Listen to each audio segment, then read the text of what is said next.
അവര് നടന്ന് നടന്ന് ഒരു പാലത്തിന്റെ മുകളിൽ കയറി. അപ്പോഴേക്കും കഴുതക്ക് പേടിയായി. കഴുത അവിടെ നിന്ന് മറിഞ്ഞ് കുറെ കുതിരി മറിഞ്ഞ് വെള്ളത്തിലേക്ക് വീണു. പാവം കഴുത ചത്തുപോയി. നമ്മള് എല്ലാ കാര്യവും ചിന്തിച്ചല്ലേ ചെയ്യുന്നത്. ചിന്തിക്കാതെ ചെയ്താലോ നമുക്ക് വലിയ അബദ്ധങ്ങളൊക്കെ പറ്റുമല്ലേ. ഈ കഥയൊന്ന് കേട്ടു നോക്കൂ.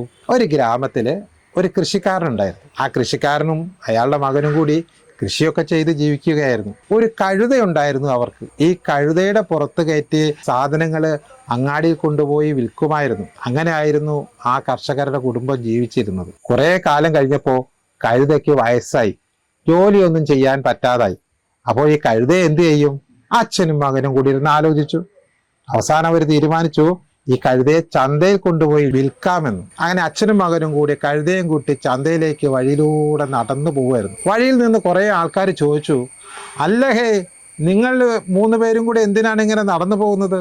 ഒരാൾക്ക് ആ കഴുതപ്പുറത്ത് കയറി പോയിക്കൂടെ?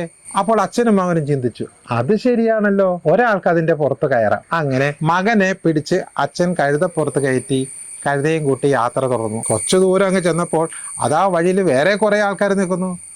അവര് ചോദിച്ചു, അല്ല ഹേ മോനെ, നീ എന്ത് പണിയായി ചെയ്യുന്നേ?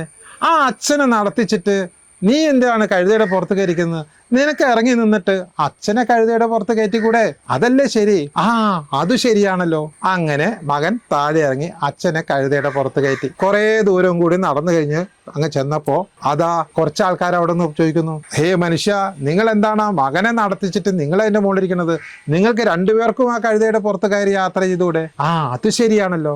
അവർ മകനെയും കൂടി കഴുതയുടെ പുറത്ത് കയറ്റി യാത്ര തുടർന്നു. കുറെ ദൂരം ചെന്നപ്പോ വീണ്ടും അതാ കുറെ ആൾക്കാർ നിൽക്കുന്നു. അവര് ചോദിച്ചു, അല്ല ഹേ, ആ പ്രായമായ കഴുതയുടെ മുകളിൽ കയറി നിങ്ങൾ 2 പേരും യാത്ര ചെയ്യുന്നത് ആ പാവം മൃഗത്തോട് ചെയ്യുന്നൊരു ക്രൂരതയല്ലേ? നിങ്ങൾക്ക് താഴെ ഇറങ്ങിയിട്ട് നിങ്ങൾക്ക് ആ പാവം മൃഗത്തെ ഒന്ന് ചുവന്നുകൂടെ?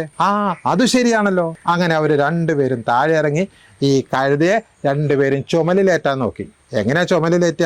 ആ കഴുതയുടെ 2 കാലും കൂട്ടിക്കെട്ടി അതിൻ്റെ ഉള്ളിൽ കൂടി ഒരു കമ്പിട്ട് അച്ഛനും മകനും തോളത്ത് വെച്ച് അങ്ങനെ നടന്നുപോയി. അപ്പോൾ വീണ്ടും ആൾക്കാർ കളിയാക്കാൻ തുടങ്ങി. അവര് നടന്ന് നടന്ന് ഒരു പാലത്തിന്റെ മുകളിൽ കയറി. അപ്പോഴേക്കും കഴുതക്ക് പേടിയായി. കഴുത അവിടെ നിന്ന് മറിഞ്ഞ് കുറെ കുതിരി മറിഞ്ഞ് വെള്ളത്തിലേക്ക് വീണു. പാവം കഴുത ചത്തുപോയി. നന്നായി വളർത്തിയ ഒരു കഴുതയായിരുന്നു. ആ കഴുതയെ വിൽക്കാൻ കൊണ്ടുപോയത് വിൽക്കാനും പറ്റിയില്ല. അച്ഛനും മകനും നിരാശനായി വീട്ടിലേക്ക് നടന്നു വന്നു. ഈ കഥയിൽ നമുക്ക് എന്താണ് മനസ്സിലായത്? ഓരോ ആൾക്കാരും വഴിയിൽ നിന്നൊക്കെ ഓരോന്ന് പറയുമ്പോൾ അതെല്ലാം കേട്ട് അതിനനുസരിച്ച് പോവുകയാണോ നമ്മൾ ചെയ്യേണ്ടത്? നമ്മൾ ചിന്തിച്ച് നമ്മൾക്ക് ശരിയായ കാര്യങ്ങൾ നമ്മൾ ചെയ്യുകയല്ലേ വേണ്ടത്. അങ്ങനെ വേണം കേട്ടോ.